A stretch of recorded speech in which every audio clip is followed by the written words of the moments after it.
ఈరోజు వంకాయ చిలకడ దుంప కర్రీ చేసుకుందాం. 1/2 కిలో వంకాయలు, 2 చిలకడ దుంపలు, 3 ఉల్లిపాయలు, 4 పచ్చిమిరపకాయలు, 2 టమాటాలు తీసుకుందాం. ముక్కలుగా కోసుకుందాం. ఇప్పుడు ఉల్లిపాయలు ముక్కలుగా కోసుకుందాం. వాటర్లో ఉప్పేసి వంకాయ ముక్కలుగా కోసుకుందాం. చిలకడ దుంప పై తొక్క తీసేసి ఇలా ముక్కలుగా కోసుకుందాం. టమాటాలు కూడా ముక్కలుగా కోసుకుందాం. మూకుడు పెట్టుకుని 3 స్పూన్ల ఆయిల్ వేసుకుందాం. ఆయిల్ కాగింది, మనం ఉల్లిపాయ ముక్కలు వేసుకుందాం.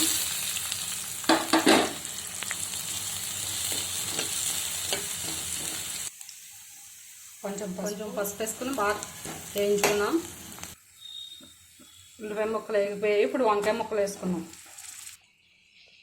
వంకాయ ముక్కలు 3 సార్లు వాటర్లో కడిగి వేసుకుందాం మనం.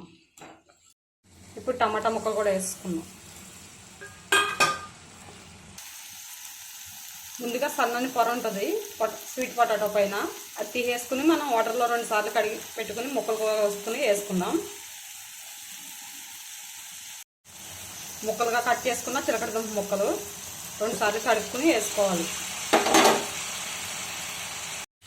1 స్పూన్ ఉప్పు, 1 స్పూన్ కారం. ఉప్పు కారం బాగా కలిసేంత వరకు కలుపుకుందాం. ఇప్పుడు మూత పెట్టి 10 నిమిషాలు ఉడికించుకున్న తర్వాత 1 గ్లాస్ వాటర్ పోసుకుందాం. ముక్కలు బాగానే మగ్గిపోయాయి. 1 గ్లాస్ వాటర్ పోసుకుందాం. 10-15 నిమిషాలు ఉడికిన తర్వాత మనకు కర్రీ రెడీ అయిపోతుంది. కర్రీ ఉడికిపోయింది. వంకాయ చిలకడ దుంప కర్రీ. మనం కొత్తిమీర వేసుకుని స్టవ్ ఆఫ్ చేసుకుందాం.